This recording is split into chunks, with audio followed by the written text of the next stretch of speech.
প্রতিষ্ঠা হয় 1975 সালের 1 জানুয়ারি। সূচনাকালে এর নাম হয় এলবেথেল মণ্ডলী, যা বর্তমানে মাতৃমণ্ডলী রূপে পরিচিত।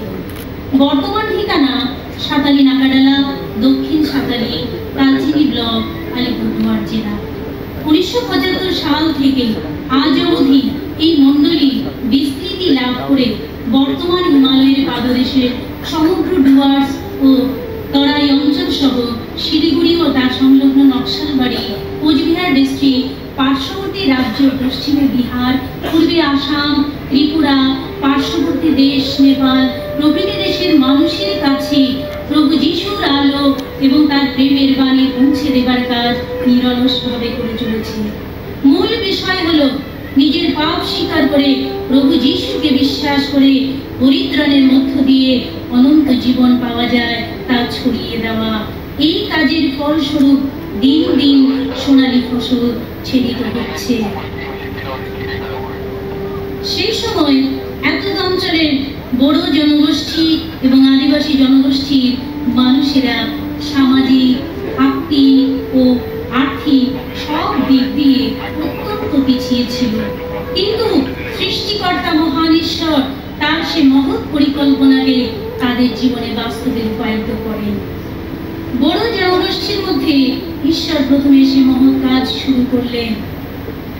70-এর দশকের গোড়ার দিকে ডুয়ার্সস্থিত এক ডাঙ্গাপাড়া গাঁ দক্ষিণ সাতারি নিবাসী তরুণ সত্যেন্দ্র বসুমাতা, যিনি বর্তমানে লিটল ফ্লক মণ্ডলীগুলির রেভারেন্ডদের মধ্যে অন্যতম একজন, তার জীবন প্রভু যীশু খ্রিস্টেতে সমর্পণের মাধ্যমে শুরু।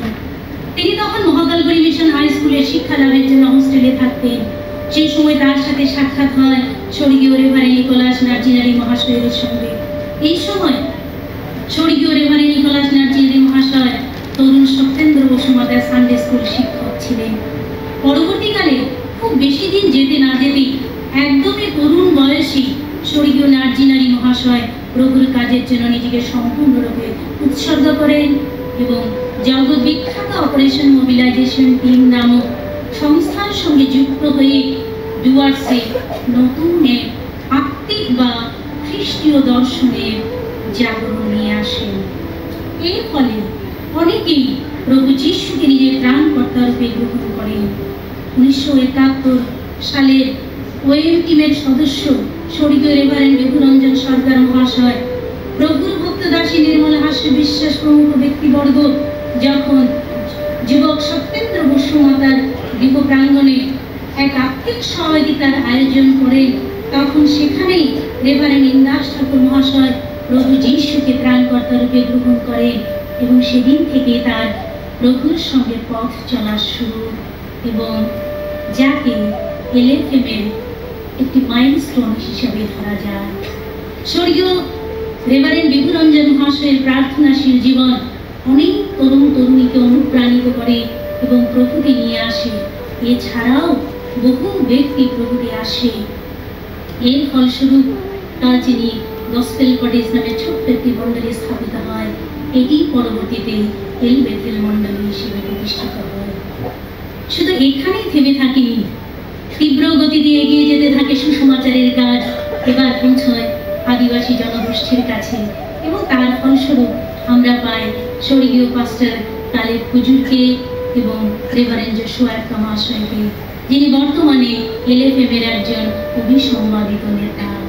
এইভাবে ঈশ্বর মেন্দাবাড়ি, শামুকতলা, সিমলাবাড়ি, করডাঙ্গা, ইন্দবস্তি, মহাকালগুড়ি, তালসুরগুড়ি এবং চা বাগানগুলি থেকে বহু আত্মাকে নিজের রাজ্যে আনয়ন করেন। বর্তমানে ডিমা হাসাও, কার্বি আলম, সেই সমস্ত জায়গাতেও প্রভুর কাজ অবিরত হয়ে চলেছে। এই যে ছোট্ট একটি চারা 1975 সালে রোপিত হয়েছিল, সেই চারা আজ মহির্বে পরিণত হয়েছে। যারা এই চারা গাছকে বৃদ্ধি পেতে সাহায্য করেছিলেন, পরিচর্যা করেছিলেন সার, মাটি, জল দিয়ে, অর্থাৎ প্রভুর বাক্য দিয়ে, তাদের আজ অনেকেই এখানে আমাদের সাথে উপস্থিত আছেন এবং তাদের অনেকেই প্রভুতে নিদ্রাগত হয়েছে। এই স্বল্প সময়ে সকলের নাম উল্লেখ করা সম্ভব হচ্ছে না, কিন্তু আমরা জানি আমরা ঈশ্বরের সন্তান। আমরা আমরা তার হাতে রচনা, তাই তার হাতের তালুতে আমাদের আকৃতি লেখা আছে। আমরা যারা প্রভুকে পেয়েছি, আমাদের সবার নাম ও আকৃতি তার কাছে রয়েছে।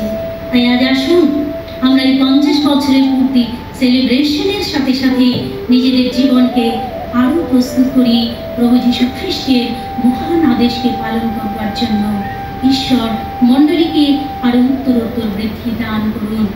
বর্তমানে প্রায় 70টি মণ্ডলী রয়েছে।